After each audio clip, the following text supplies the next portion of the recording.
بسم اللہ الرحمن الرحیم، السلام علیکم۔ کالم شاہ ملک فاروقی کے، آئیے آج ان کا ایک کالم سنتے ہیں۔ حساب حاضر ہے۔ یہ کالم 27 جولائی 1998 کو شائع ہوا تھا۔ آئیے سنتے ہیں۔ روزنامہ امت مورخہ 17 جولائی کے پہلے صفحے پر یہ خبر شائع ہوئی ہے کہ پورٹ قاسم اتھارٹی کے افسروں نے برسوں پہلے مختلف ضروریات کے لیے مختلف اوقات میں 83 لاکھ روپے کی رقم پیشگی لی تھی۔ اس کا حساب دینے کے بجائے وہ اسے شیر مادر سمجھ کر پی گئے۔ جب یہ خبر امت میں چھپی تو اتھارٹی میں ہلچل مچ گئی اور متعلقہ افسروں نے حساب ٹھیک کرنے شروع کر دیے، لیکن اس طرح کی بلجبیاں ظاہر ہو رہی ہیں جس کی تفصیل ہم ذرا آگے چل کر بیان کریں گے۔ تفصیل میں گئے بغیر ہمیں تو اس خبر پر ایک بنیادی اعتراض یہ ہے کہ 83 لاکھ روپے کی رقم بھی کوئی رقم ہے جس کے خرد بد کی خبر امت کے پہلے صفحے پر چھپے؟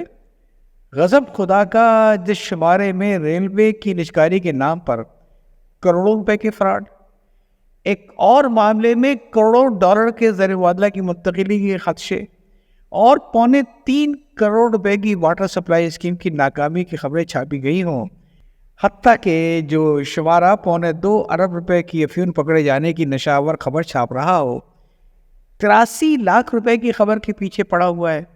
گئے تھے شیر کا شکار کرنے اور واپسی پر خرگوش رکھے چلے آ رہے ہیں۔ ایسے نہ جانے کتنے 80 لاکھ تو پورٹ قاسم کیچڑ میں رلتے پھر رہے ہیں۔ برسوں پہلے پیشگی لی ہوئی رقم کا حساب کتاب اچانک کرنا پڑا تو اس میں لطیفے تو سرزد ہوں گے، اتنے دنوں تک کی تفصیلات کیسے یاد رہیں گی؟ بہرحال دیکھیے یاروں نے حساب کتنی عمدگی سے فٹ کیا ہے۔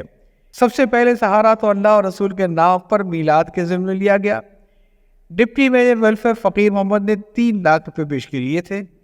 انہوں نے اس میں سے 52,000 روپے کا حساب عید میلاد النبی کے ذمہ پیش کیا ہے جو 1 برس قبل 1997 منعقد کیا گیا تھا۔ اس رقم میں ایک بڑا خرچ 40,000 روپے کی مٹھائی اور پھر نعت خوانوں اور مقررین کو 10,000 روپے کی ادائیگی اور ایک چھوٹا خرچ 5 بیرنوں کے لیے 160 گز کے کپڑے کی خریداری کا تھا۔ اس طرح ہو گئے 52,000۔ یہ حساب تو اس حساب سے بہتر ہے جو آج سے 5 صدی پہلے ہندوستان کے کسی شہر میں خلافت کمیٹی کے سیکریٹری نے پیش کیے تھے۔ خلافت کمیٹی کے عروج کا دور تھا۔ مولانا شوکت علی کسی شہر میں ایک جلسے میں شرکت کے لیے آنے والے تھے۔ شہری کمیٹی نے 500 روپے سیکریٹری کو دلوا دیے کہ جلسہ ختم ہونے کے بعد وہ تفصیلی حساب دے دیں گے اور بقایا واپس کر دیں گے۔ علی برادران کا نام سنتے ہی شہر کے مختلف طبقوں اور لوگوں نے اشیاء اور رقوم تو کیا دل و جان بھی حاضر کر دیے۔ شہر کے ایک رئیس نے لوگوں کو اپنا ذاتی مہمان بنایا، سواری، کھانا سب کچھ حاضر۔ خیمے تمبو والے نے علی برادران کے نام پر خیمہ، دری، چادنی، کرسی، غرض سب کچھ فراہم کر دیا۔ جلسہ بخیر و خوبی ختم ہو گیا۔ بڑے تقاضوں کے بعد سیکریٹری صاحب نے کچھ حساب اس طرح پیش کیا۔ نمبر 1، پانی کے لیے 100 گھڑے 25 روپے۔ نمبر 2، پانی پینے کے لیے 500 آبخورے 10 روپے۔ 3، جھنڈی کے لیے کاغذ 15 روپے۔ 4، جھنڈی کے لیے ستلی 5 روپے۔ 5، لئی کے لیے آٹا 1 روپے۔ کل ملا کر 56 روپے۔ اس کے بعد 6 نمبر پر متفرقات کے بد میں 444 روپے لکھ کر میزان 500 روپے برابر کر دیے اور سب سے آخر میں بقایا کچھ بھی نہیں لکھ دیا۔ اس لحاظ سے ڈپٹی میجر ویلفیئر نے بڑی دیانتداری کا ثبوت دیا ہے۔ پہلے تو یہ کہ انہوں نے 3 لاکھ میں سے صرف 52,000 روپے میلاد کے ذمہ بتائے، 2,48,000 روپے کا حساب اپنے ذمہ باقی رکھا، حالانکہ بڑی آسانی کے ساتھ یہ حقیر رقم وہ متفرقات کی مد میں لکھ سکتے تھے۔ پھر ایک اور زیادتی پر مبنی یہ الزام کہ اس محفل میلاد میں مبینہ طور پر 4 سے لے کر 500 افراد شریک ہوئے، جن کے لیے 80 روپے فی کلو کے حساب سے 40,000 روپے کی مٹھائی خریدی گئی، یعنی فی کس 1 کلو مٹھائی۔ حالانکہ شرکا کا کہنا ہے کہ انہیں چھوٹے ڈبے میں 1 لڈو، 1 بالشاہی، 1 سموسہ اور برفی کا 1 ٹکڑا دیا گیا تھا، جس کی رقم 80 کے بجائے زیادہ سے زیادہ 12 روپے بنتی ہے۔ عجیب لوگ ہیں، ایک مقدس محفل کی یہ شرکا جو سال بھر کے بعد بھی تبرک کی تفصیلات یاد رکھتے ہیں. حالانکہ یار لوگ تو کل کا کھانا بھی آج بھول جاتے ہیں. اور پھر کیا کسی لڈو یا بالوشاہی کا وزن 1 کلو نہیں ہو سکتا؟ کسی اسکول کے لڑکے سے انسپیکٹر نے پوچھا کہ بحر عرب میں کتنے بالٹی پانی ہوگا؟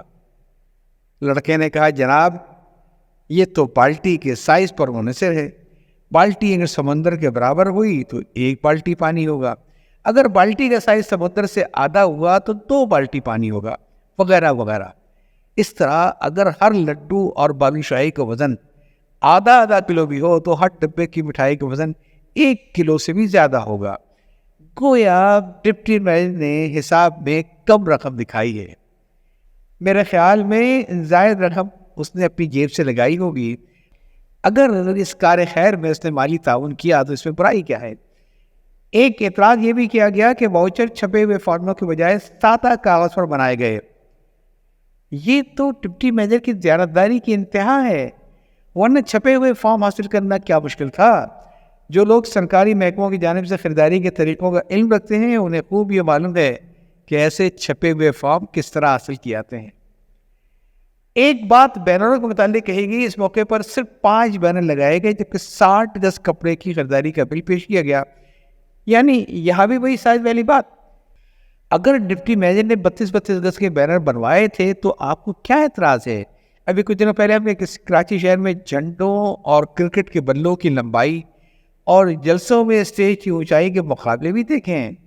ممکن ہے ڈپٹی میجر ویلفیئر نے بھی دوسرے ڈپٹی میجر کو چیلنج دیا ہو کہ 32 گز سے بڑا بینر ذرا بنوا کر دکھاؤ تو جانے دیکھیں اس صحرے سے کوئی کہتے بڑھ کر صحرا. ایک بہت معمولی اعتراض کیا گیا ہے کہ بینر کا حساب لکھتے وقت ڈپٹی میجر نے کپڑوں کی قیمت تو دکھائی ہے لیکن وہ یہ بھول گئے کہ بینر پر لکھائی کا خرچہ بھی ہوتا ہے.